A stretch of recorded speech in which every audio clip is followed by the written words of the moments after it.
सुने उनके लिए भी प्रभु यीशु मसीहा तेरा पिता परमेश्वर प्रभु यीशु मसीहा योगदान हो प्रभु जी। और मुझे शब्द देना, आवाज देना, रूह का मसा देना पिता परमेश्वर। मेरा मुझ में कुछ ना हो, जो कुछ हो तेरा हो।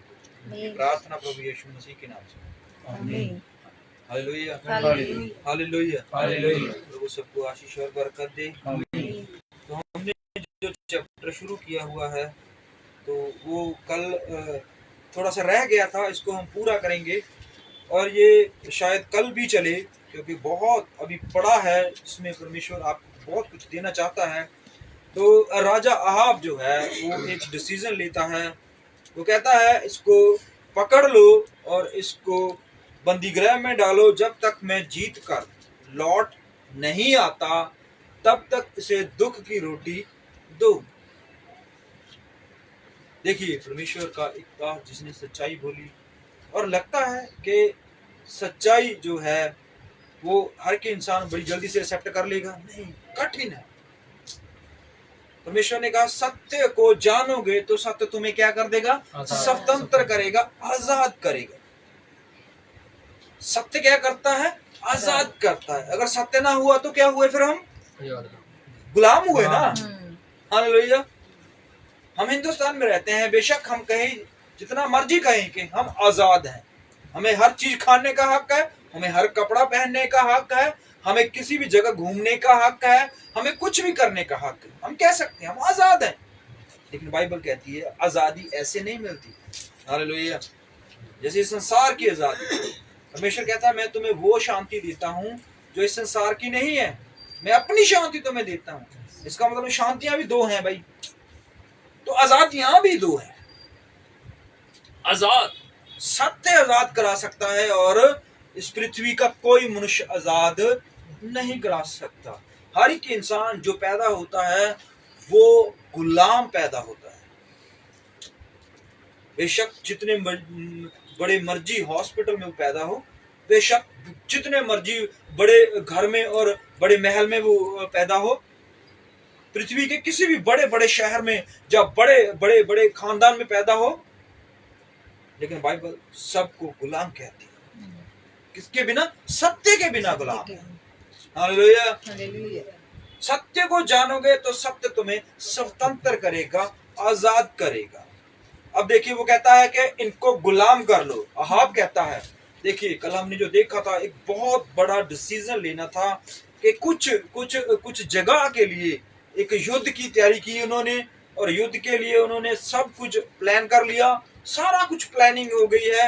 एक राजा और साथ ले लिया गया है और ढालें तलवारें सब रेडी कर ली गई हैं और पूरा प्लानिंग, पूरा सारा कुछ बन चुका है। सिर्फ एक इंसान की हाँ की वेट चल रही है। राजा की तरफ से मुकम्मल हाँ है कि हम जाएंगे जाएंगे, और राजा योशापात जो है वो भी जाने के लड़ने के लिए ही आया है। वो अपनी सेना लेकर लड़ने के लिए ही आया है और कुछ करने के लिए नहीं आया। पर 400 लोगों ने, 400 नबियों ने ये फैसला सुना दिया है कि अब जा सकते हो, कोई बड़ी बात नहीं है, यहोवा ने आपके लिए मार्ग निकाल लिया है। हालेलुया। सब कुछ तैयार है, हर चीज, हर प्लानिंग, हर कुछ सारा प्लान कर लिया है। कैसे हम इन क्षेत्रों को घेरेंगे, कैसे हम किस जगह पे आक्रमण करेंगे, किस जगह पे हम हमला करेंगे। और ये छोटी टुकड़ी सेना की इधर रहेगी, बड़ी टुकड़ी सेना की इधर रहेगी। योशापात इधर से हमला करेगा, अहाब इधर से हमला करेगा, जो रथ वाले हैं वो ऊपर से, सब कुछ प्लानिंग, पूरी प्लानिंग होती है। जब कोई राजा किसी राज्य पे लड़ाई के लिए तैयार होता है तो वो प्लानिंग करके तैयार होता है। युद्ध करने के लिए प्लानिंग होती है, ऐसे नहीं उठे और लड़ने के लिए निकल गए, ऐसे नहीं होता ही। उस समय महीनों लग जाते थे प्लानिंग करने में, कैसे करेंगे भाई, भेद लेने पड़ते हैं। जैसे हम देखते हैं कि जब कनान देश के ऊपर उन्होंने हमला करना था तो भेद लेने के लिए भेजे, यरीहो पर हमला करना था, भेद लेने के लिए बंदे पहुंचे। पता करो यहां से कहां से हम हमला शुरू कर सकते हैं, पता करो ये इनकी कमजोर कड़ी क्या है, पता करो इनमें सबसे शक्तिशाली एरिया कौन सा है, पता करो कि इनके सबसे ज्यादा हथियार कहां रखे जाते हैं। पता, लड़ाई का एक नियम है, कोई देश किसी देश पर हमला करता है तो सबसे पहले वो उस एरिया को टारगेट करता है, उस एरिया को खत्म करने की कोशिश करता है जहां पर बहुत सारे हथियार रखे हैं, जहां पर वो कीमती फैक्ट्रियां, जहां पर बॉम्ब बनाने की फैक्ट्रियां हो, जहां पर बहुत सारे सोल्जर हो, बहुत सारे जहाज का अड्डा हो, वो उन एरिया को टारगेट करते हैं कि भाई इनके हथियार कमजोर कर दो तो किसे कैसे लड़े।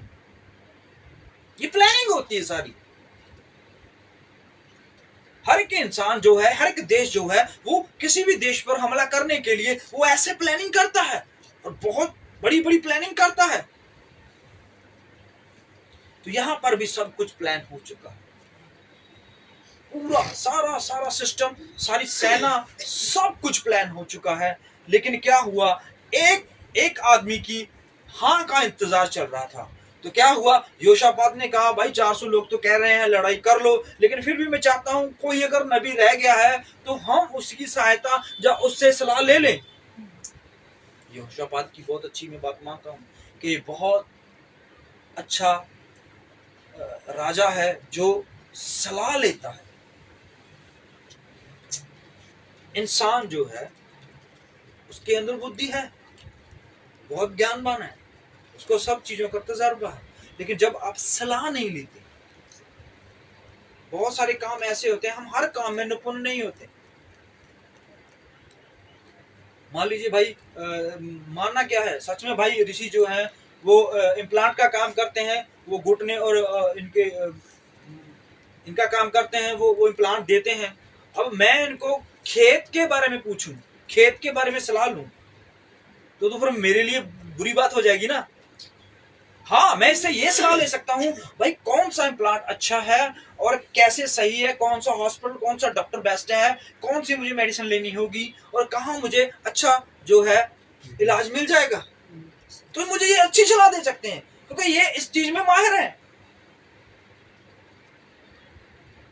जो इंसान जिस चीज में माहिर है उससे वो सलाह लेनी अच्छी बात होती है, बुरी बात नहीं है इसमें। हम हर चीज में परफेक्ट नहीं हो सकते, हम हर चीज में जो है वो बढ़िया नहीं हो सकते, समझदार नहीं हो सकते हम।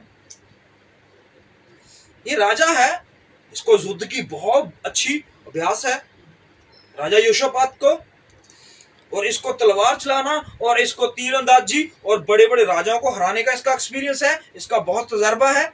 लेकिन फिर भी ये सलाह लेना चाहता है, वो सलाह, सिर्फ एक सलाह जो युद्ध में काम नहीं आने वाली, बस ये देखना चाहता है कि परमेश्वर इस लड़ाई में हमारे साथ है या नहीं, बस इतना जानना है बस इसको।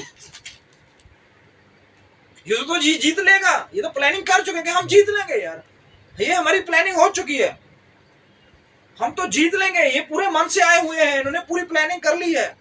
ये दोनों राजों ने एक भोजन तैयार किया और बैठे इकट्ठे, रात को बैठे और बातचीत की। तो कहा यार हम एक जगह के लिए हमला करने जा रहे हैं, क्या तू मेरा साथ देगा? उसने कहा यार तू मेरा दोस्त है और ऐसी बात हो नहीं सकती कि मैं तेरा साथ क्यों ना दूं, कल को मुझे कोई जरूरत पड़ेगी तू मेरा साथ देगा।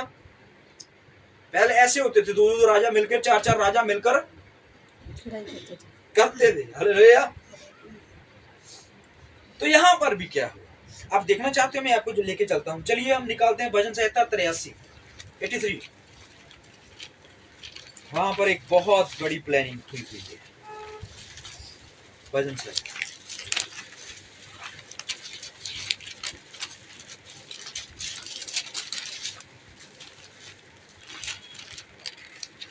3 से। वे चतुराइयों से तेरी प्रजा की हानि की सम्मति करते। शुरू से पढ़ें, शुरू से। हे परमेश्वर, हे परमेश्वर, मौन ना रहे, तू चुप ना रहे। हालेलुया। देखिए परमेश्वर के साथ बात करने का तरीका, हे परमेश्वर, वो परमेश्वर से सलाह मांग रहे हैं, परमेश्वर से मदद मांग रहे हैं। कहते हैं हे परमेश्वर तू मौन ना रहे, मतलब कि तू चुप ना रहे। हाँ जी, हे ईश्वर चुप ना रहे, चुप ना रहे और शांत ना रहे, और शांत भी ना रहे। हाँ जी, क्योंकि देख तेरे शत्रु धूम मचा रहे हैं। हाँ जी, और तेरे बैरियों ने सिर उठाया है। तेरे बैरियों ने क्या कर लिया है? धूम मचा रहे हैं भाई, वो पूरा जोश में है भाई। वो पूरी तैयारी में है और उनको विश्वास है कि हम जीत जाएंगे, और वो बड़ी सेना के साथ और बड़े बल के साथ आ रहे हैं। हालेलुया। वे चतुराई से तेरी राजा की हानि की सम्मति करते। देखिए, एक होता है बल से, कई युद्ध बल से जीते जाते हैं, कई युद्ध चतुराई से भी जीते जाते हैं। हालेलुया। चाणक्य नीति पता है आपको? जिन्होंने पढ़ा है ना उसको पता है क्या होता है। बड़े बड़े राजा जो हैं वो उनकी किताबों को पढ़ते थे। आज भी बहुत सारे लोग पढ़ते हैं, और एक टेस्ट होता है शायद, उसमें उसकी नीति बड़ी काम आती है। पता है भाई आपको वो कौन सा टेस्ट है? शायद एक टेस्ट है, उसमें उसकी किताबों की चाणक्य नीति की किताब है, और उसका बहुत अच्छा एक्सपीरियंस है, उसमें लिखा हुआ है, और उसका हर बात का उसके पास अच्छा जवाब है। तो उसकी बातों को लोग पढ़ते हैं, राजनीति चतुराई के लिए, राजनीति के लिए लोग इस्तेमाल करते हैं वो बुक्स। तो यहाँ पर क्या लिखा हुआ है कि वो बल से तो आ रहे हैं और धूम ही मचा रहे हैं और बड़ी सेना लेकर भी आ रहे हैं, और साथ में चतुराई भी है भाई उनके साथ। वो बहुत ज्यादा चालाक हैं, आ रहे हैं और चतुराई से तेरी प्रजा की हानि की सम्मति करते और तेरे रक्षित लोगों के विरुद्ध युक्तियां निकालते हैं। अब देखिए, हमेशा हमने युद्ध में ये देखा है, जहां तो इंसान मरता है जहां जीता है। यही होता है ना, जो जीत जाता है वो जीत जाता है। युद्ध के नियम तो यही है। लेकिन आपको पता है यहाँ पर जो ये लोग आ रहे हैं इकट्ठा होकर, और देखो क्या क्या प्लानिंग करके हैं, वो युक्तियां भी निकाल के आए हैं। युद्ध सिर्फ तलवारों से नहीं होता, ढालों से नहीं होता, बंदूकों और बॉम्बों से नहीं होता, युक्तियां भी करनी पड़ती हैं, प्लानिंग्स भी बनानी पड़ती हैं। शैतान आपके पास ऐसे नहीं आएगा, नॉर्मल जब बन के नहीं आएगा। वो पता कितनी बड़ी प्लानिंग करके आता है, वो इतनी बड़ी प्लानिंग करके आता है ना। यीशु मसीह के पास पता कितनी बड़ी प्लानिंग करके आया। हालेलुया। यीशु के पास ना तलवार लेके आया वो, ना यीशु के पास वो पैसा लेकर आया, ना यीशु के पास वो कोई कुछ और ऐसी वस्तु लेके आया, ना कपड़े, ना अच्छे जूते, कुछ भी नहीं। वो चीज लेके आया जिसको पता है कि इससे ये गिर सकता है। हालेलुया। इंसान को वजन से गिरा दो तो इंसान में क्या रह गया? हालेलुया। क्योंकि विश्वासी इंसान जो है वो सिर्फ एक वजह से जीवित रहता है, सिर्फ परमेश्वर की रोटी से। हालेलुया। वचन लेके आए यीशु के पास। देखो, एक शैतान जो वचन से डरता है, जो वचन से घबराता है, जिसको वचन से आग लगती है, वो खुद वचन लेके आया। हालेलुया। और ढूंढ ढांड के लेके आया, कहां पर क्या बोलना है और कहां पर क्या बोलना है। हालेलुया। यीशु को मारने के लिए वो तलवार भी लेके आ सकता था, भाले लेके आ सकता, बड़ा पहाड़ उसके ऊपर फेंक देता, कोई उसको डुबो सकता, बहुत कुछ कर सकता था। लेकिन वो वचन, सबसे पहले वचन से गिराएगा। वचन से गिर के शैतान को, आपको मारना बड़ा आसान हो जाएगा। हालेलुया। बहुत आसान हो जाएगा। हालेलुया। अजूब किससे नहीं गिरा? सिर्फ वचन से नहीं गिरा। हालेलुया। बाकी कोई वस्तु उस पर असर ही नहीं की। हालेलुया। उसके बीवी बच्चों को मार दे, उसके नौकर चाकरों को, उसकी इज्जत को, उसके शरीर तक को, हर चीज को उसको तहस नहस कर दिया गया, लेकिन वो वचन से नहीं गिरा। हालेलुया। क्यों? क्योंकि वचन हमारी ढाल है, वचन ही हमारा जीवन है। सत्य ही हमें आजाद कर सकता है, सत्य ही हमें बचा सकता है। हालेलुया। क्या कर रहे हैं वो बड़ी चतुराई और बड़ी योजना से आ रहे हैं। और उन्होंने कहा, आओ हम उनका ऐसा नाश करें। आओ हम उनका ऐसा नाश करें। एक तो नाश होता भी, नाश कर दो यार, इनको खाना तक ना, इनकी लाशें तक। अब देखिए कैसा नाश करना है। एक नाश होता है भाई, इनको तलवारों से मार दो, जो आग से जला दो इनको, जो पानी में डुबो दो इनको, ऐसे नाश। एक ये नाश होता है। अब ये देखो कैसा नाश करने वाले, कि उनका ऐसा नाश करें कि राज्य भी मिट जाए, राजा, उसका पूरा राज्य भी मिट जाए, और इजराइल का नाम आगे को स्मरण ना रहे। मतलब उन्होंने ऐसी प्लानिंग की हुई है भी, अगर हम इनको मार भी देते हैं, इनको नाश भी कर देते हैं, और आगे आने वाली पीढ़ियों को कभी ये लिखत में, कभी स्वप्न में, कभी भी हिस्ट्री में ना मिले कि कोई इजराइल देश था, कोई इजराइल लोग थे। ऐसी प्लानिंग करके आए हैं वो कि एक तो राज्य भी मिट जाए। ये नहीं सोचा उन्होंने कि इनका राज्य हम अपने राज्य में मिला लेंगे, इनकी भूमि को हम अपनी भूमि मिला लेंगे, इनके डंगर पशु को, इनके बच्चों को गुलाम कर लेंगे। कहते नहीं नहीं, ऐसे नहीं करना भाई, ऐसे नहीं चलेगा, इनकी कोई वस्तु नहीं लेंगे हम। ये तो राजा ज्यादा क्या करते थे, उनका सबका लूट माल कर लेते थे, उनके बच्चों को गुलाम बना के। नबूकदनेस्सर राजा ने यही तो किया था। उनके बढ़िया बढ़िया खेत, उनके बढ़िया बढ़िया बच्चे, उनके बढ़िया बढ़िया जानवर, उनकी अच्छे अच्छे बीज फसलें, उनकी सारे जो उनकी जरूरतें थी वो सब ले गए। और मंदिर में जो सोना लगा हुआ था वो भी जलाकर ले गए। शहर तो छोड़ दिया ना, वहां पर बुजुर्ग भी छोड़ दिए थे। नबूकदनेस्सर ने क्या क्या किया था, वो ले गया जो उसको जरूरत थी। उसको गुलाम चाहिए, गुलाम भी ले गया। उसको छोटे बच्चे चाहिए थे, वो भी ले गया। भी इनको मैं गुलाम बना के रखूं, इनसे काम करवाऊंगा। उनके अच्छे अच्छे घोड़े, अच्छे अच्छे उनके रथ, अच्छी अच्छी उनकी फसल, अच्छे अच्छे उनके किसान, अच्छे अच्छे जो उनके नगरों में जो अच्छे अच्छे साइंटिस्ट थे, जो खोजबीन करते थे, जो पढ़े लिखे लोग थे, जो नौजवान हट्टे कट्टे थे, सब ले गए। उनकी जरूरत थी भाई उनको।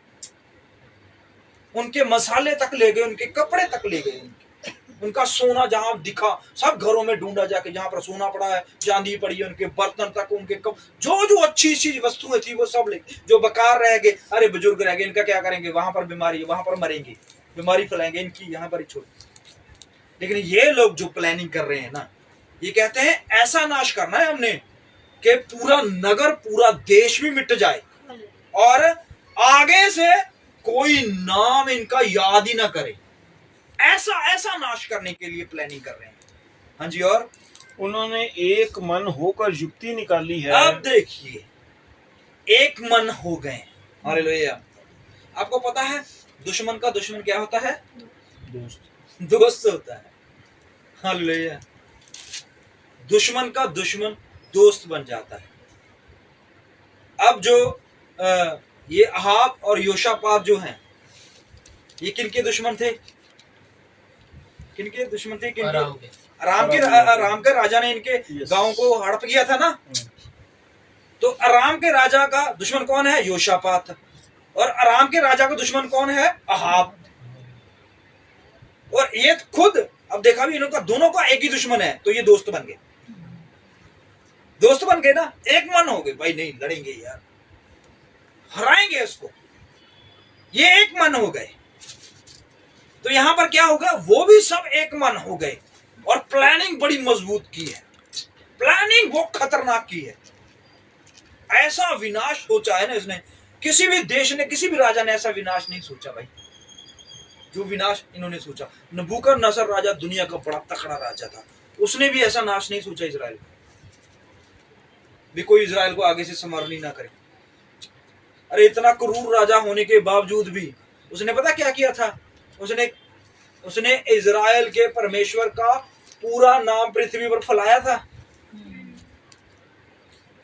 जब उसको शेरों की मान में और उसको दूजा डैनियल को उसने बताया था कि तेरा परमेश्वर सच में महान परमेश्वर है, मैं पूरी रात सो नहीं सका। आगे से हर गांव में, हर शहर में, जहां जहां मेरा राज्य है, तेरे परमेश्वर की ही उपासना हो। करवाया था ना ये। बेशक उसने उस राज्य को जीता, बेशक उनके लोगों को गुलाम कर लिया, बेशक उनका सोना चोरी कर लिया है, बेशक उनके मंदिर के बर्तन उठा के ले गया, लेकिन फिर भी कहीं ना कहीं थोड़ी सी दया थी उसके मन में। लिखा हुआ इन लोगों ने तो प्लानिंग ही ऐसे की है कि किसी को छोड़ना ही नहीं है और इनका नाम मिटाना है पूरी पृथ्वी से। हाँ जी, और तेरे ही विरुद्ध वाचा बांधी है, और तेरे ही विरुद्ध। हालेलुया।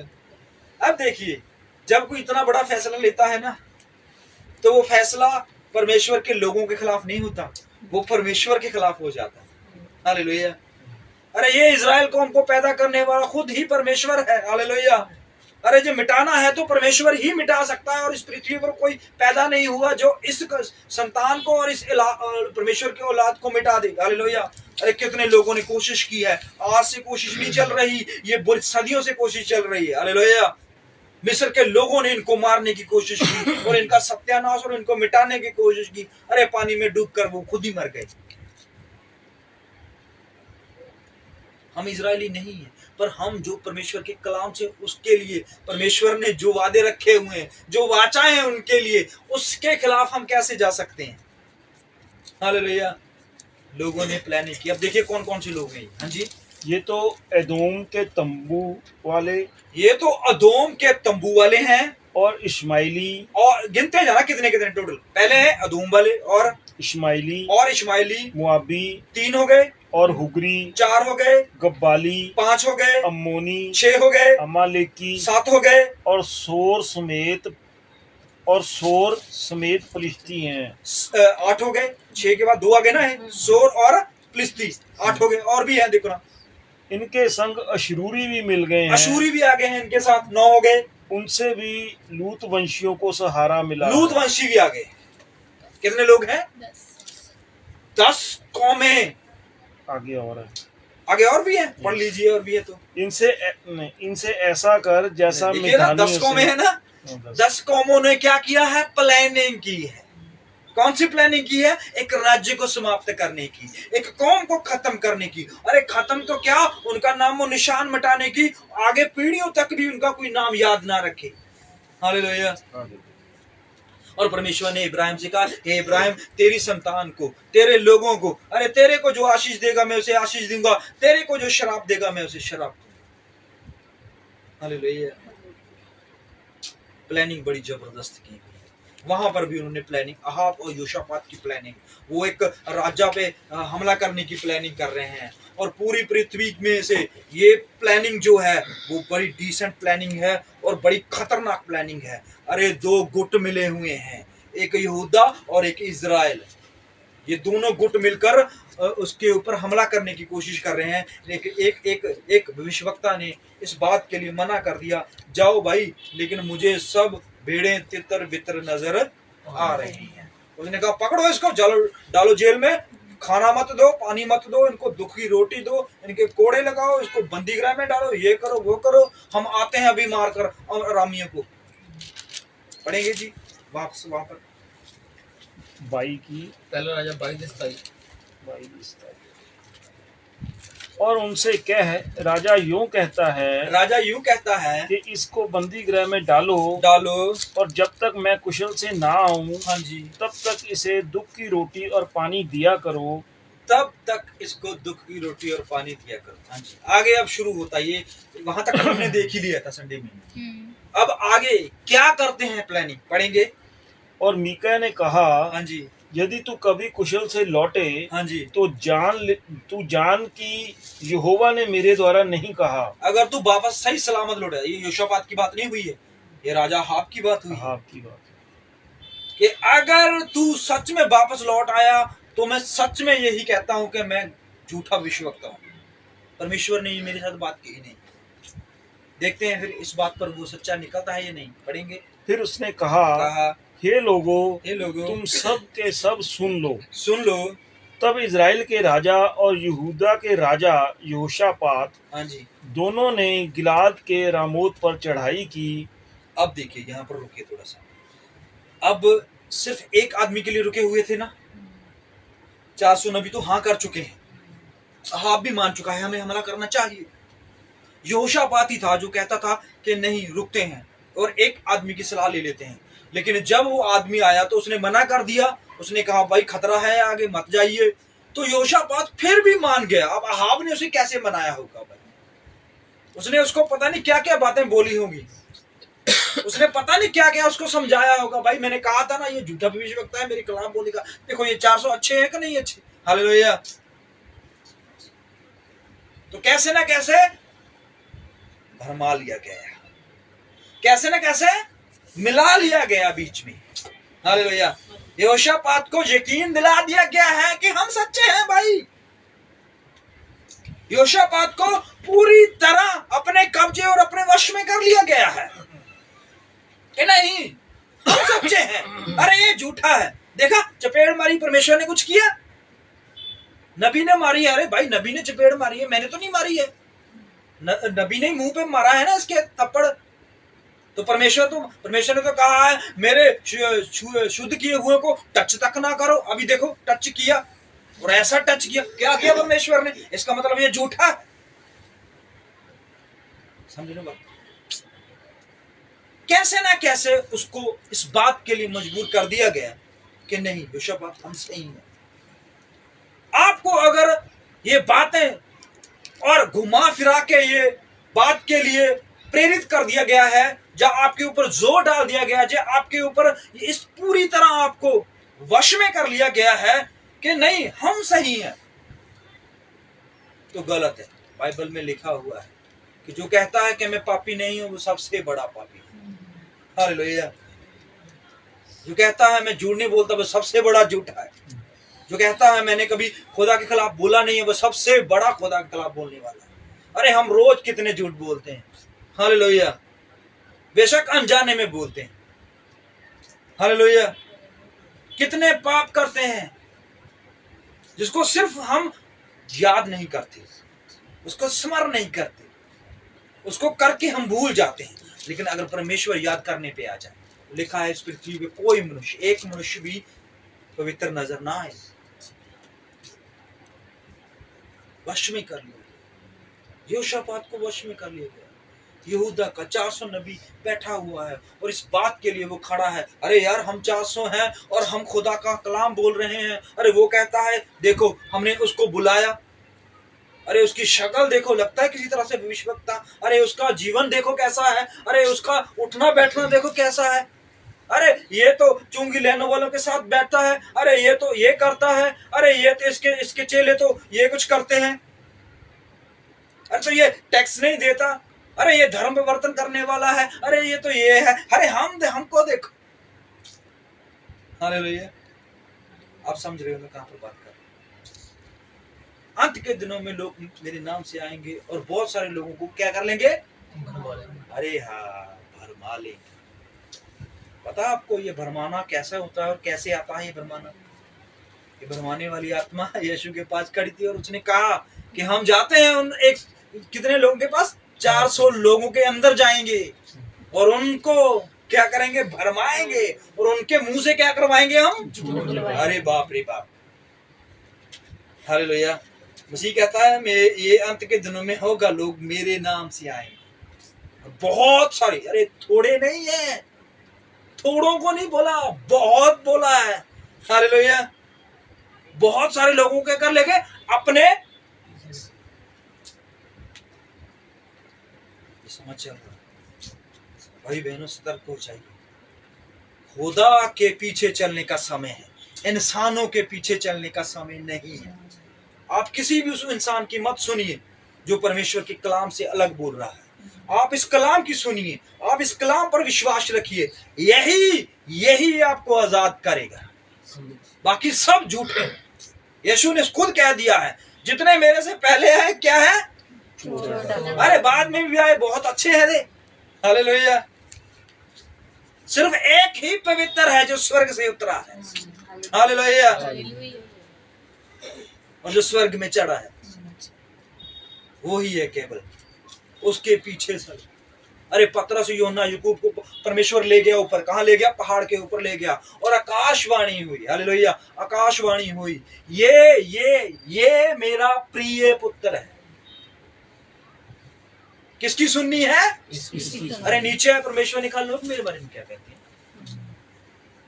क्या कहते हैं लोग मेरे बारे में? क्या कहते हैं? किसकी सुन के बैठे हुए थे वो? हालेलुया। और ऊपर वाले ने कहा इसकी सुननी है।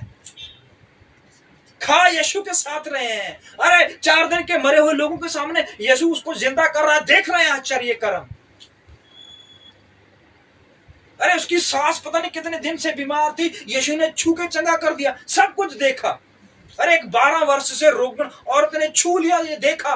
हालेलुया। अरे 9 नगर में एक वृद्ध का उसका बेटा मर गया, छू के परमेश्वर ने चंगा कर दिया, उसके जिंदा कर दिया। ये सब कुछ देखा, लेकिन सुनना क्या है? अभी भी सुनना है लोगों की बातें, अभी भी सुननी है, लोगों के पीछे चलना है, अभी भी लोगों के ऊपर मनन करना है। भाइयों लोग मरवाएंगे, हालेलुया, बचाएंगे नहीं, मरवाएंगे। खुदा की सुनो, परमेश्वर की सुनो, इसके अलावा किसी की मत सुनो। हालेलुया।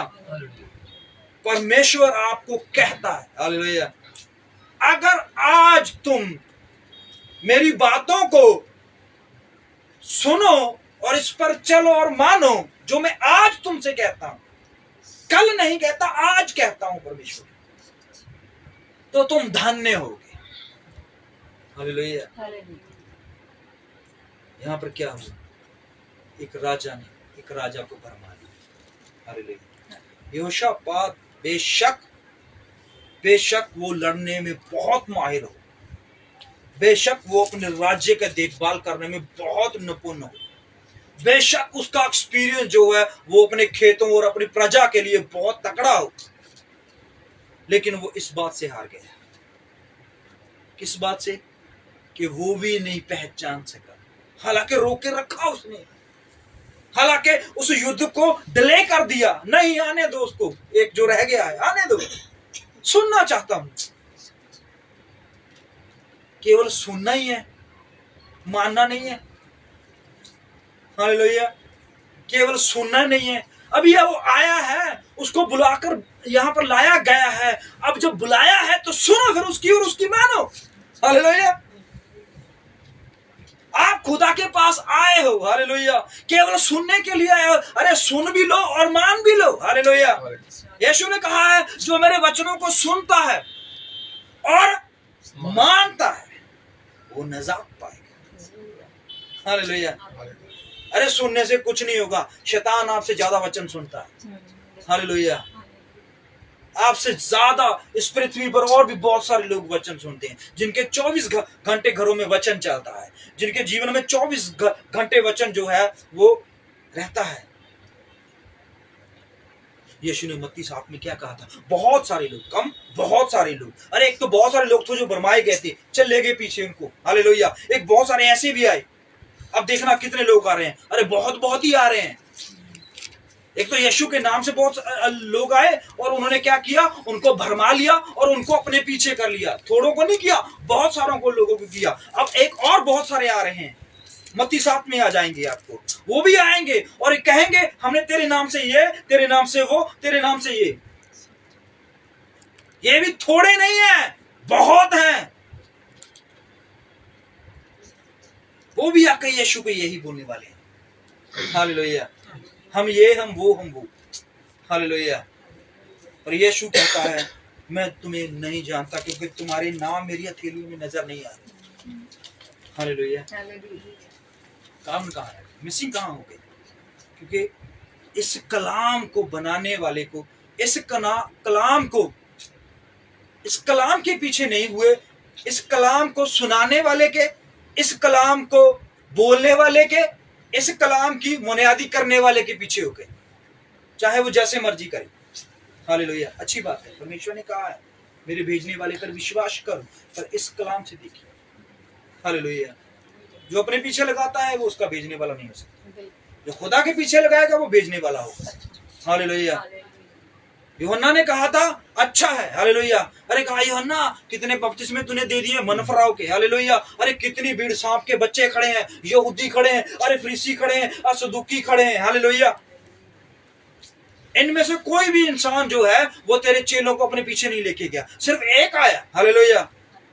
यीशु आया और जैसे ही उसने बपतिस्मा लिया और कुछ चेले यीशु के पीछे चल गए। और इस बात के लिए उसने घमंड नहीं किया, इस बात के लिए वो नाराज नहीं हुआ, इस बात के लिए उसने कोई गाली गलौच नहीं किया। उसने कहा जरूरी है कि वो बढ़े और मैं घटूं, मेरे जितने हैं जाओ उसके पीछे। अरे मैं तो खुद उसके बंद खोलने के योग्य नहीं हूं। हालेलुया। उसके पीछे जाने के लिए मजबूर किया है, उसके पीछे जाने के लिए फोकस किया उसने। हालेलुया। अरे जंगल से आवाज आ रही है। हालेलुया। अरे कहाँ इंसानों से आवाज आनी थी। हालेलुया। कहाँ संसार के बड़े लोगों से, समझदार लोगों से आवाज आनी थी। हालेलुया। कहाँ इस पृथ्वी के बुद्धिमान लोगों के से आवाज आनी थी। हालेलुया। अरे परमेश्वर की आवाज कहाँ से आई? अरे जंगल से आई। एक पुकारने वाला आया और कहता है परमेश्वर का राज्य सीधा करो। अरे जंगल से आ रहा है सीधा करवाने के लिए। हालेलुया। एक जंगल में रहने वाला क्या जाने इन पढ़े लिखे लोगों को क्या समझाएगा भाई। हालेलुया। तभी तो वो किसी को सांप के बच्चे बोल रहे हैं। बहुत सारे नाराज होकर चले गए, बहुत सारे, अरे हमें सांप के बच्चे बोल रहा है। पता है हम खुदा के लोग हैं, अरे इब्राहिम का वंश है, हम खुदा का वचन पढ़ने वाले हैं। अरे वो इंसान, अरे क्या खाला, कीड़े मकोड़े खाने वाला और जंगल से आने वाला, उसके बाप का नहीं पता, उसकी माँ का नहीं पता, पता नहीं क्या, वो बोलता है हम तुम सांप के बच्चे। हालेलुया। हम पढ़े लिखे लोग हैं, हम वचन को जानने वाले लोग हैं। हालेलुया। परमेश्वर के पीछे चलना है भाइयों, इंसान के पीछे नहीं। पढ़िए आगे क्या होता है। और इज़राइल के राजा ने यहोशापात से कहा, मैं तो भेष बदलकर युद्ध क्षेत्र में जाऊंगा। आप देखिए, आप भेष क्यों बदल रहा है अभी? कहीं ना कहीं तो इसको खटखटाहट है मन में, आ गया ना फिर बात उसी पर। हालेलुया। जब 400 नबियों ने बोल दिया है कि तू जीतेगा, भेष बदलने की क्या जरूरत है? समझ गए बात? भेष कौन बदलता है पता है? कौन बदलता है? कौन बदलता है? भेड़ों के अंदर पुरुष ने इस बात को क्लियर किया। हालेलुया। भेड़ों के अंदर क्या क्या होता है? भेड़िए आते हैं और भेष बदल कर आते हैं। हालेलुया। अरे हाँ राजा, अरे तेरे को 400 नबियों ने ये बोल दिया है कि तू बिल्कुल विजय होके आएगा, भेष बदलने की क्या जरूरत है? अरे यहोशापात अब भी इस बात को नहीं समझ रहा। हालेलुया। भाई तू भेष बदल के क्यों जाना चाहता है? हालेलुया। क्या तुझे किसी बात का डर है? हालेलुया। उसे डर था, सच में उसे डर था। हालेलुया। क्यों डर था? क्योंकि वो मिकाया की भविष्यवाणियों को जानता है और वो सच निकली थी जितनी भी की गई। हालेलुया। उसने कहा पहले की बात नहीं, उसने कहा ये जब भी मेरे बारे में बोलता है, इसका मतलब पहले भी बहुत सारी बातों का ये इसको बुलाया गया है। हालेलुया। जब उसके अरे मेरा बेटा होगा या बेटी होगी, मिकाया ने बुलाया, भाई बेटा होगा लेकिन ऐसे ऐसे होगा, तेरे एक बेटा होगा और वो गिर के मरेगा और बीमार पड़ जाएगा और बेड पे रहेगा और उसको खुद नहीं पता होगा कि वो ठीक होगा कि नहीं होगा। चलेंगे उसके पास भी चलेंगे, शायद ये मिकिया ने बोला होगा। हालेलुया। अरे मैं वो खेत खरीदना चाहता हूँ यार, नबोत की बारी में लेना चाहता हूँ, उसके लिए मुझे कुछ अरे वो मत लेना, वो मत लेना, वो उसके पूर्वजों ने उसको दी है और परमेश्वर ने उसको आशीष दी है। हालेलुया। अरे यार तू हमेशा मेरे विरोध में बोलता है, इजेबल से शादी मत कर, लेकिन फिर भी की। अरे मैंने क्या कमी है भाई, वो मेरे कितना करीब है, मेरे को हर चीज, मेरी कितनी सेवा करती है। 400 लोगों ने बोला कर कर, अच्छी औरत है तेरी की, देखना जिंदगी बदल देगी आगे जाकर। लेकिन मिकाया कहता है ठीक है कर ले, लेकिन मुझे आगे तेरा खून जो है कुत्ते चाटते नजर आ रहे हैं और तेरी बीवी का भी। ये बातें आज की नहीं है, ये पहले भी हो चुकी है। हालेलुया। उसकी ये बातें जो हैं उसको पता है भाई, चाहे ये कड़वा ही बोल रहा पर इसकी बात में सच्चाई है। हालेलुया। अरे आप खुदा का वचन अगर आपको कड़वा लग रहा है, हालेलुया, तो घबराइए मत, ये आपके लिए आशीष ही होगा। अरे आपको बचाने के लिए ही है ये कड़वा हुआ है तो। हालेलुया। अरे यूहन्ना पास जाइए जहां प्रकाशित वाक्य में यीशु कहता है ये पोथी को खा, इस पुस्तक को खा, ये तेरा पेट कड़वा करेगी। हालेलुया। पर तेरे मुंह से क्या आएगी? क्या आएगी मुंह से? अरे मधु जैसी आवाज आएगी, मीठी हो जाएगी, पेट तो कड़वा रहेगा। हालेलुया। परमेश्वर का वचन बेशक आपको कड़वा लगे, आपके जख्मों पे लग सकता है। अरे यार एक बहुत बड़ी मेडिसिन परमेश्वर ने हमें बनाकर दी हुई है। हालेलुया। ये मेडिसिन जो है अगर जख्म हुआ है तो उस पे लगेगी तो अच्छा ही करेगी, नुकसान नहीं करेगी।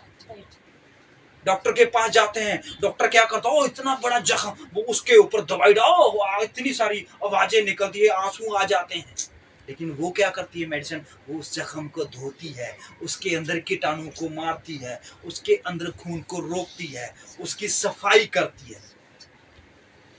तो परमेश्वर का कलाम यही है, जब ये हमारे अंदर जाता है, जब हमारे हृदय में पहुंचता है, ये हमारी बीमारियों के ऊपर, ये हमारे जख्मों के ऊपर, ये हमारी त्रुटियों के ऊपर जाकर वार करता है, मिटा देता है, इनको खत्म कर देता है। लिखा हुआ है मैं भेष बदल के जा पढ़ेंगे, तो तू अपने ही वस्त्र पहने रहना। तब इज़राइल का राजा वेश बदलकर युद्ध क्षेत्र में गया। आप देखिए वेश बदल के युद्ध क्षेत्र में चला गया राजा। कुछ ना कुछ तो है कि ये वेश बदल के गया। अब देखते हैं क्या होता है। अब युद्ध हो गया भाई, शुरू हो गया, युद्ध में पहुंच गए हैं, उधर भी सेना है और इधर भी सेना है। वहां पर भी योद्धे हैं, यहां पर भी योद्धे हैं। वहां राजा आराम का है, यहां पर योशापात और अहाब है। अब देखना आगे क्या क्या होने वाला है, पढ़ेंगे। और अराम के राजा ने तो अपने रथों के 32 प्रधानों को आज्ञा दी थी। अपने 3200 हैं कि टोटल 32 हैं? 3200 हैं। 3200 लोग जो रथ हैं उनके प्रधानों को ये आज्ञा दी। क्या आज्ञा दी? ना तो छोटे से लड़ो और ना बड़े से। हाँ, रुक जाइए। क्या करना है? जो आराम का राजा है वो भी लड़ने के लिए आ गया भाई। उसके पास भी सेना है, उसके पास भी रथ है, तलवारें हैं, उसके पास भी बहुत सारे लोग हैं लड़ने के लिए। वो कहता है, उसने उनकी भी प्लानिंग देखिए, इनकी प्लानिंग भी देखिए कि मैं बेस बदल के जाऊंगा, ऐसे ऐसे हमला करेंगे। हालेलुया। उनकी प्लानिंग भी देखें। उसने कहा कि जो 3200 लोग जो रथ के ऊपर हैं, आप आगे रहना, पर आपने क्या करना है? आपने ना किसी छोटे से लड़ना है, ना बड़े से। ना बड़े से लड़ना है, ना किसी योद्धे से लड़ना है, ना किसी कमजोर से लड़ना है। तो पर लड़ना किससे है भाई? पढ़ेंगे। केवल इजराइल के राजा से युद्ध करो। केवल इजराइल के राजा से युद्ध करना है। अरे वो पता कितनी प्लानिंग है, कितनी बड़ी प्लानिंग है। राजा ही मर गया तो सारी सेना ही मर गई, समझ लो। अरे भैया बड़ी अच्छी प्लानिंग करके आया वो। उसने कहा भाई 3200 जो रथ है मेरे, जो मेरी मजबूत सेना है, जो मेरे अच्छे योद्धे हैं, जो बलवान है और जो लड़ने में माहिर हैं, आपने ना तो किसी रास्ते में चाहे जितना मर्जी आपके आगे कोई बलवान आ जाए, नहीं लड़ना। आपके आगे चाहे जितना मर्जी कोई कमजोर सैनिक आ जाए, उनका नहीं लड़ना। सिर्फ एक मनुष्य पर फोकस करना है। हालेलुया। अब देखिए, आपको पता था, क्या पता था? कि अराम की सेना की प्लानिंग क्या है। तभी तो बेस बदल लिया ना। हालेलुया। उनको पता है ये आक्रमण सीधा मेरे पे करेगा, मेरी सेना पे नहीं करेगा भाई। हालेलुया। तो उसने बेस बदल लिया। भाई मैं ही सेना में छुप जाऊंगा, मैं ही स्त्री के कपड़े या किसी और के कपड़े या किसी गरीब के कपड़े पहन लूंगा, या किसी नॉर्मल सिपाही के कपड़े पहन लूंगा। हालेलुया। और मैं उनको मिलूंगा ही नहीं, और मैं सबको मार दूंगा। तो उन्होंने भी प्लानिंग की। उन्होंने कहा राजा ढूंढना है। अब भाई कितनी सेना है, उनमें से राजा ढूंढना है। और सबसे बड़ी बात, राजा ने वेश बदला हुआ है। शायद उसकी दाढ़ी ना हो, दाढ़ी लगा के आ गया। शायद उसके बाल जो हैं वो काले थे, सफेद करके आ गया। पूरा मेकअप का, पूरी मेकअप किट लगा दी उसने अपने फेस के ऊपर। भी राजा ना लगूं, एक नॉर्मल सिपाही लगूं। आराम का राजा भी कोई नॉर्मल राजा नहीं है। पढ़ेंगे, देखना कैसे कैसे प्लानिंग करते हैं। पढ़िए।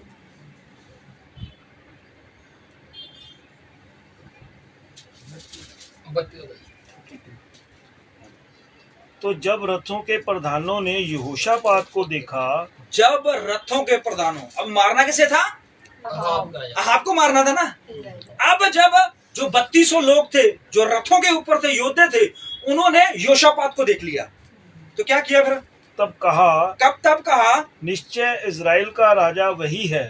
उन्होंने सोचा अभी इजराइल का राजा, क्योंकि उसके ऊपर तो भाई मुकुट लगा हुआ है, उसके हाथ में तलवार है, और उसका रथ वाकई राजाओं का रथ लग रहा है। हालेलुया। तो उन्होंने अहाब को, अब देखिए यहां पर कितनी बड़ी प्लानिंग जो है अहाब ने की हुई है, उसको राजा बना के पेश किया है आगे। हालेलुया। योशापात को नहीं पता है आपको, योशापात को नहीं पता कि उनकी ये प्लानिंग है, वो सीधा राजा पे अटैक करेंगे। हालेलुया। लेकिन अहाब को पता है, अरे मरूंगा मैं थोड़ा, मरेगा तो ये योशापात। हालेलुया। कितनी चतुराई से काम हो रहा है, शैतान कितनी चतुराई से काम कर रहा है, आपको पता भी नहीं चल रहा। और आपको लग रहा है कि हम तो, हमारा सब कुछ नॉर्मल है। अरे हमारे भाई बंधु हैं। हालेलुया। अरे हमारे जिगरी दोस्त हैं। हालेलुया। अरे हमारे बहुत अच्छे हैं। हालेलुया। अरे हमारे ही सारे कुछ है, हमारे ही है, हमारा ही खून है। हालेलुया। अरे भाई देखिए क्या प्लानिंग कर रहा है वो योशापात को मरवाने की प्लानिंग कर रहा है, और इसके बाद शायद वो यहूदा पर हमला करके इसके राज्य को भी दबाने की कोशिश करे। हालेलुया। समझ रहे बात को? अगर वो गिलाद और रामोथ उन नगरों के लिए लड़ना चाह रहा है, तो कल को उठकर ये भी बोलेगा, अरे यहूदा भी तो इजराइल का नगर ही था एक समय। हालेलुया। और हम चुपचाप बैठे रहे। समझ रहे हो प्लानिंग कितनी बड़ी है? दोस्त बनकर बात, दोस्त बनकर वार कर रहे हैं पीठ के पीछे। हालेलुया। भेड़िया आएंगे, भेड़ों के मानद, भेड़ों के रूप में। अगर आपको पहचानने की नहीं, बाइबल में लिखा हुआ है, लिखा एक वरदान, बहुत अच्छा वरदान है, आत्माओं को परखने का वरदान। खुदा से मांगा कीजिए। हालेलुया। अरे उस दिन उस मत्ती 25 में उनके पास आत्माओं को परखने का वरदान था। पता है आपको? 5 बोली, बहनों देखो प्रभु के वचन में लिखा हुआ एक दूसरे की सहायता करो। अरे प्रभु के वचन में लिखा हुआ, अरे प्रेम से रहो। अरे प्रभु के वचन में लिखा प्रेम सबसे उत्तम है। हालेलुया। अरे प्रभु के वचन में ये सब कुछ लिखा हुआ, हमें तेल दे दीजिए।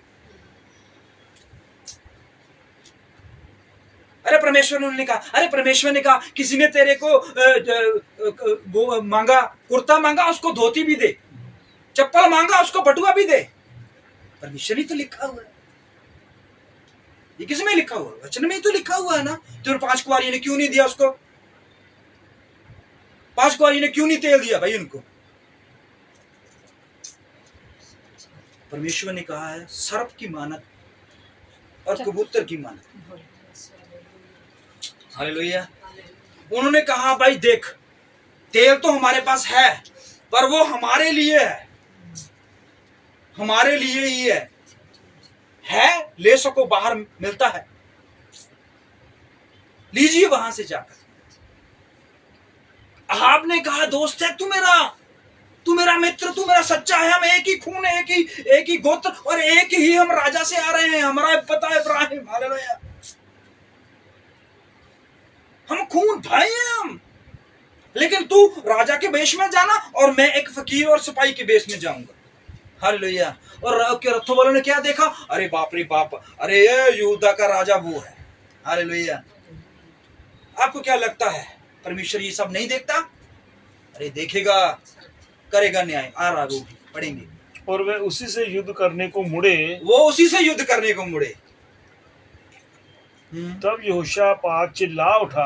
अब देखिए, रुकिए यहां पर, ये जो आगे वाली सेना है, ये सेना उस लड़ने के लिए जा रही है। वो समझ रही है कि वो यहूदा का इजराइल का राजा है अहाब, और सारे 3200 रथ जो हैं वो उधर को जा रहे हैं। और दूसरा यहोशापात चिल्लाने लगा। पढ़ेंगे। यह देखकर कि इजराइल का राजा नहीं है। क्या किया उसने? उन्होंने देखा। अरे बाप रे बाप, ये कौन बोल रहा है? सेना बोल रही है। पढ़िए, देखिए दोबारा पढ़िए। यह देखकर कि वह इजराइल का राजा नहीं है, हाँ जी। रथों के प्रधान उसका पीछा छोड़कर लौट गए। रथों के प्रधान जब पास गए उनके पास, तो उन्होंने पास जाकर देखा, नहीं भाई अब गए हैं तो मार देते हैं, लेकिन पीछे से कमांड थी। क्या कमांड थी? अरे कोई भी आपको बड़ा मिले और कोई भी आपको छोटा मिले, नहीं मारना। राजा का ऑर्डर है भाई। हालेलुया। अरे 3200 लोग पास पहुंच चुके हैं राजा के, यहोशापात के। अरे उन्होंने तलवारों और भाले उठा लिए हैं, लेकिन वो जब पास गए और उन्होंने देखा ये तो राजा नहीं है, तो उन्होंने अपने रथ घुमा लिए। फिर तब किसी ने अटकल से एक तीर चलाया। किसी ने, नाम नहीं आया, तीर चल गया भाई। ये हालेलुया, एक तीर चल गया है। और वो तीर किधर जा रहा है आपको आगे जाके पता चलेगा, और किसको लगेगा वो। हालेलुया। एक आदमी ने तीर चला दिया है, और वो तीर कहां जा रहा है उसकी डायरेक्शन पूरी बताई गई। पढ़ेंगे। और वह इजराइल के राजा के झिलम और निचले वस्त्र के बीच छेद कर लगा। झिलम और निचले वस्त्र। झिलम समझते हो आपको? ढाल नहीं है, झिलम है, बताता हूँ आपको क्या है। चेस्ट। हाँ, चेस्ट के ऊपर एक कवच होता है, उसको झिलम बोलते हैं। ढाल होती है जो हाथ में पकड़ती है। तो परमेश्वर के वचन में भी झिलम के बारे में आया हुआ है। हालेलुया। किसी ने तीर चला दिया। अरे कोई योद्धा था या कोई नॉर्मल इंसान था? हालेलुया। उसको नहीं पता कि ये इजराइल के राजा के बीच में जाके घुसेगा। हालेलुया। उसको नहीं पता कि मेरा तीर जो है वो सही ठिकाने पे लगेगा। हालेलुया। अरे बाप रे बाप, इस बात को समझिए। बेशक तीर वो अंधेरे में चला दिया गया है, बेशक तीर वो जो है वो आंधी में चला दिया गया है। हालेलुया। पर परमेश्वर तीरों को भी मोड़ना जानता है। हालेलुया। अरे झिलम को चीर दिया तीर ने, हालेलुया। और अहाब को पता भी नहीं लगा मेरी तरफ तीर आ रहा है।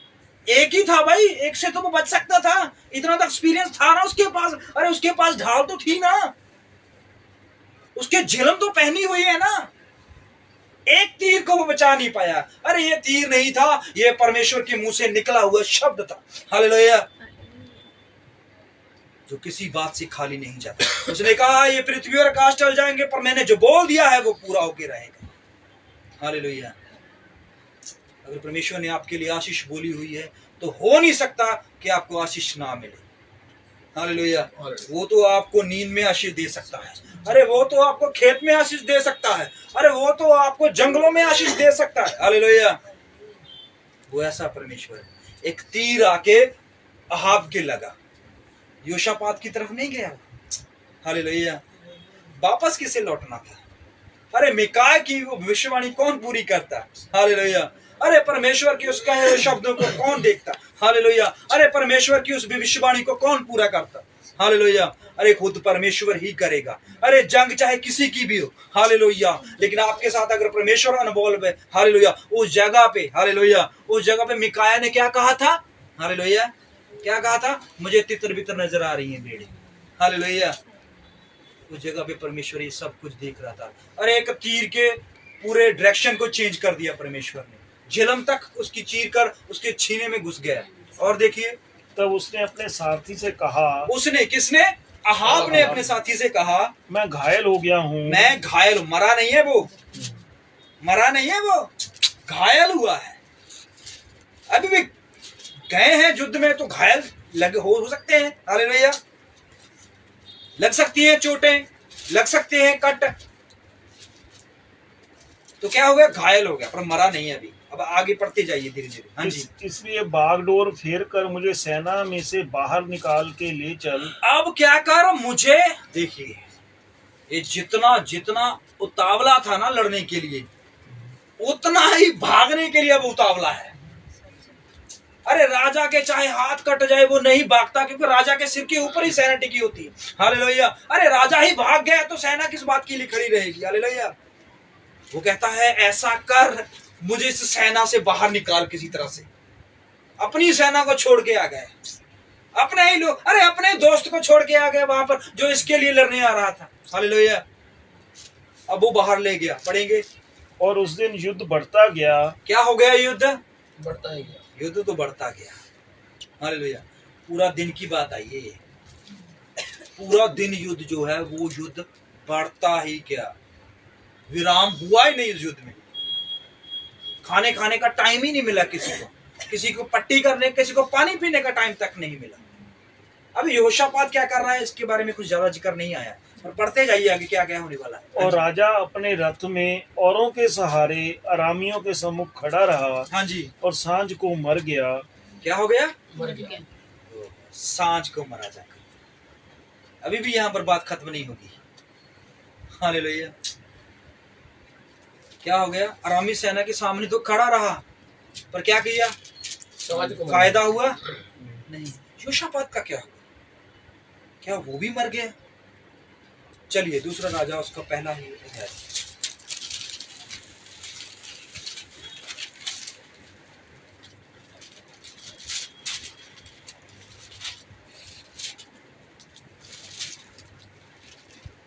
अहाब के मरने के बाद हाँ जी, मुआब इजराइल के विरुद्ध हो गया। अब देखिए, अब सारा सिस्टम ही चेंज हो गया। यहाँ पर क्या हो गया? अहाब के मरने के बाद, अहाब मर गया ना, हमने देख लिया सीन वो सारा। अब योशापात के साथ क्या हुआ अभी हमें नहीं पता, और मिकाया के साथ क्या है वो भी हमें नहीं पता। लेकिन बात पहुंच गई है सीधी उसके बेटे के ऊपर। किसके? अहाब के बेटे के ऊपर। कि जब राजा अहाब मर गया तो मुआब आ गया बीच में। मुआब ने क्या किया? इजराइल के विरुद्ध हो गया। वह इजराइल के विरुद्ध हो गया। कौन? मोआब लोग। कुछ तो हुई है गड़बड़, जिसके द्वारा एक देश इनके विरुद्ध हो गया था। अरे 3 साल की शांति थी, कोई देश कोई नगर लड़ने के लिए रेडी नहीं था, लेकिन मुआब इनके लिए जो है वो विरोध में चला गया। अरे क्यों चला गया? प्रभु ने चाहा तो देखेंगे, लेकिन आगे बढ़ते जाइए क्या होने वाला है। हाँ जी। और अहज्या एक झिलमिलीदार खिड़की में से जो शोमरोन में उसकी अटारी में थी गिर पड़ा। वह क्या हो गया? गिर पड़ा। एक खिड़की से गिर पड़ा। ये कौन है? अज्जिया। ये कौन है? ये अज्जिया? अहाब अरे अहाब का बेटा है, अहाब का वंश है जो राजगद्दी पे विराजमान हुआ। और क्या हुआ? विराजमान हो गया और मुआब जो है इनके खिलाफ हो गया।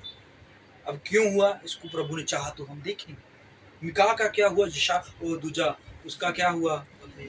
योशापात का उस युद्ध में एक इंसान के मरने की खबर आई अभी तो, लेकिन राजा जो है वो चेंज हो गया। अहाब के मरने के बाद क्या हो गया? अब राजा उसका बेटा बन गया है। और बेटा जो है, और जो अभी वो राजगद्दी पे बैठा थोड़े ही समय हुआ है और वो भी खिड़की से गिर गया। उसको क्या हो गया फिर? जो शोमरोन में उसकी अटारी में थी, हाँ जी, गिर पड़ा और बीमार हो गया। और वो क्या हो गया? बीमार हो गया। बीमार। हाँ जी। और तब उसने दूतों को यह कहकर भेजा, उसने दूतों को, अपने जो उसके सिपाही हैं, अपने जो उसके राइट हैंड हैं, अपने जो उसके सेवक हैं, उनको कुछ बोलकर भेजा। क्या? कि तुम जाकर एक्रोन के बाल जबूब नाम देवता से यह पूछाओ, हाँ जी, कि क्या मैं इस बीमारी से बचूंगा कि नहीं। देखिए, ये इज़राइल का राजा है और ये यहोवा के ऊपर विश्वास करने वाला होना चाहिए था। अभी थोड़ा समय पहले इसका बाप मरा, और इसका बाप क्यों मरा इसे पता है। उस युद्ध में क्या हुआ, मिकाई के साथ क्या हुआ, और उस 400 नबियों के साथ क्या हुआ, ये सब जानता है। लेकिन फिर भी ये क्या कर रहा है? ये कहता है जाओ और एक्रोन के बाल के पास और उसके दूतों के पास जाकर पूछो कि मैं ठीक हूंगा या नहीं। भाई बहनों, एक बात जो शुरू हुई, वचन सबके लिए परमेश्वर ने दिया है, और वचन जो है वो बहुतायत से परमेश्वर जो है इस पृथ्वी पर उंडेल रहा है। लेकिन इस वचन को और इसके प्रकाश को जो ले रहा है, वचन तो पूरी पृथ्वी ले रही है। यीशु ने कहा था कि हर हर हर इंसान मुंह से जो है वो मेरे को मानेगा प्रभु। हालेलुया। पृथ्वी के सब लोग आएंगे मेरे पास। हालेलुया। इसका मतलब वो जानते हैं यीशु को, तभी आएंगे ना। अगर जानते नहीं होंगे तो कैसे आएंगे? पृथ्वी के चारों ओर से लोग मेरे पास आएंगे और वो कहेंगे, हालेलुया, कुछ कहेंगे। आप एक राजा हुआ, प्लानिंग अच्छी करने वाला है, और काफी उसके साथ नबी जुड़े हुए हैं, काफी उसके साथ लोग जुड़े हुए हैं, और शायद उसका स्वभाव और उसकी क्षमता और उसका चाल चलन देखकर योशापात जो है उसने भी जो है वो क्या कर दिया? अपने क्रोध को शांत कर लिया और इजराइल और यहूदा को एक बनाने की कोशिश की। ये गठबंधन होना वाला था, पर नहीं होगा। ये प्रभु ही करेगा। हालेलुया। लेकिन यहाँ पर कोशिश हुई है इस गठबंधन में इस दोनों देशों को मिलने की, इन दोनों कौमों को मिलने की, लेकिन कुछ धोखे हुए, अपने ही अपने के साथ धोखे कर गए। योशापात को मरवाने की अच्छी प्लानिंग की उसने, और योशापात नहीं समझ सका, लेकिन वो यहोवा पर विश्वास रखने वाला है। किसी तरह से मजबूर कर दिया गया उसे कि जंग में जाना है, हालांकि उसका मन नहीं है। फिर भी बहुत सारी उदाहरणें देकर, बहुत सारी प्लानिंग करके और बहुत सारे कसमें देकर उसको इस बात के लिए राजी किया गया। लेकिन जो अहाब था उसने जो प्लानिंग की वो सब प्लानिंग नाश हुई, और उसका भी नाश हुआ। क्यों? क्योंकि उसने परमेश्वर के वचन पर विश्वास नहीं किया। मिका पर ना करता तो अच्छी बात है, कोई बात नहीं है। मिका के जीवन के लिए वो चाहे जैसा मर्जी हो जाता, लेकिन मिका के मुंह से जो शब्द निकले हैं उस पर विश्वास करना था उसे। मिका पर ना करता वो, चाहे उसे चाहे अपने घर में पानी की एक बूंद तक ना देता, उसे चाहे तो खाना तक ना देता, बैठने के लिए चाहे चेयर तक ना देता उसे, अगर सिर्फ उसके मुंह से निकले हुए शब्दों पर वो विश्वास कर लेता तो वो ना मरता, और इजराइल जो है वो एकजुट हो जाता। लेकिन ये नहीं रहा, और उसके बेटे का भी बहुत बुरा हाल हुआ। तो कल भी हम देखेंगे कि उसके बेटे के साथ क्या हुआ, और शायद प्रभु ने चाहा तो योशापात का भी देखेंगे, और मिकाया का क्या हुआ, तो हम शायद कल देखें इसको। लेकिन प्रभु के वचन के ऊपर विश्वास करना ये जरूरी है, उसका आदर देना जरूरी था। अगर उस दिन वो आदर दे देता तो वो उस राज्य में और उस लड़ाई में वो बिल्कुल जीतता, और खुशी और आनंद से जीतता। आइए हम अपनी आंखें बंद करें, प्रभु का धन्यवाद करें कि उसने हमें विश्वास का भी आत्मा दिया हुआ है। बिना परमेश्वर के हम विश्वास नहीं कर सकते। पतरस कहता है प्रभु हमारे विश्वास को बढ़ा। प्रभु से कहिए प्रभु हमारे विश्वास को बढ़ा, हम तेरे वचनों पर विश्वास कर सकें प्रभु जी, इस वचनों पर हम टिके और खड़े रहें परमेश्वर। इस जमीन के हालात प्रभु यीशु मसीह हमारे सामने जो है वो बुरे होते जा रहे हैं, प्रभु हमें विश्वास दे, हमें विश्वास पिता परमेश्वर प्रभु यीशु मसीह ढाल देना प्रभु, पिता परमेश्वर प्रभु यीशु मसीह हमें वचन की तलवार देना पिता, सुसमाचार के जूते देना पिता, आनंद का टोप देना पिता परमेश्वर प्रभु यीशु मसीह, और पिता परमेश्वर प्रभु यीशु मसीह तेरे आत्मा की झलम देना पिता परमेश्वर प्रभु यीशु मसीह, प्रभु यीशु मसीह तू हमारे साथ होना प्रभु, जो तेरे हथियार हैं वो हमें देना प्रभु जी, ताकि हम पिता परमेश्वर प्रभु यीशु मसीह शैतान के पिता परमेश्वर जलते हुए वारों को, तीरों को हम रोक सकें प्रभु जी। तू ही हमारा सहारा है परमेश्वर, तू ही हमारा छुड़ाने वाला, तू हम पर दया कर, रहम कर, सभी भाई बहनों के ऊपर दया करना, कलीसिया के ऊपर दया करना। इस पृथ्वी में जितने भी तुझे पिता परमेश्वर दिल से पुकारते हैं प्रभु जी, उन सब पर दया करना पिता परमेश्वर प्रभु यीशु मसीह। आज के पिता परमेश्वर प्रभु यीशु मसीह आराधना के लिए हम तेरा धन्यवाद, और पिता परमेश्वर तुझे आदर देते हैं कि तू इस जगह पे मौजूद है पिता। हम अपने सरों को झुकाते हैं और पिता परमेश्वर दिल से विश्वास करते हैं कि तू यहाँ पर है, और मुंह से अंगीकार करते हैं प्रभु यीशु मसीह कि तेरे अलावा कोई सृष्टि करता है पिता परमेश्वर प्रभु यीशु मसीह। तो सबके साथ ये प्रार्थना प्रभु यीशु मसीह के नाम, स्वर्गीय प्रार्थना भाई जगजीत के साथ में। हे हमारे पिता तू जो स्वर्ग में है, तेरा नाम पवित्र माना जाए, तेरा राज्य आए, तेरी इच्छा जैसे स्वर्ग में पूरी होती है वैसे पृथ्वी पर भी हो। हमारे दिन भर की रोटी आज हमें दो, और जिस प्रकार हमने अपने अपराधियों को क्षमा किया है, वैसे तू भी हमारे अपराधों को क्षमा कर, हमें परीक्षा में ना ला, परंतु बुराई से बचा, क्योंकि राज्य पराक्रम और महिमा सदा तेरे ही है। आमीन। ਹੁਣ ਸਾਡੇ ਪਿਤਾ ਪਰਮੇਸ਼ਰ ਪ੍ਰਭੂ ਯਿਸੂ ਮਸੀਹ ਦਾ ਪਿਆਰ ਤੇ ਉਸ ਸੰਗਤ ਵਾਲਾ ਹੁਣ ਤੋਂ ਲੈ ਕੇ ਹਮੇਸ਼ਾ ਤੱਕ ਸਾਡੇ ਸਾਰਿਆਂ ਤੇ ਬਣਿਆ ਰਹੇ। आमीन।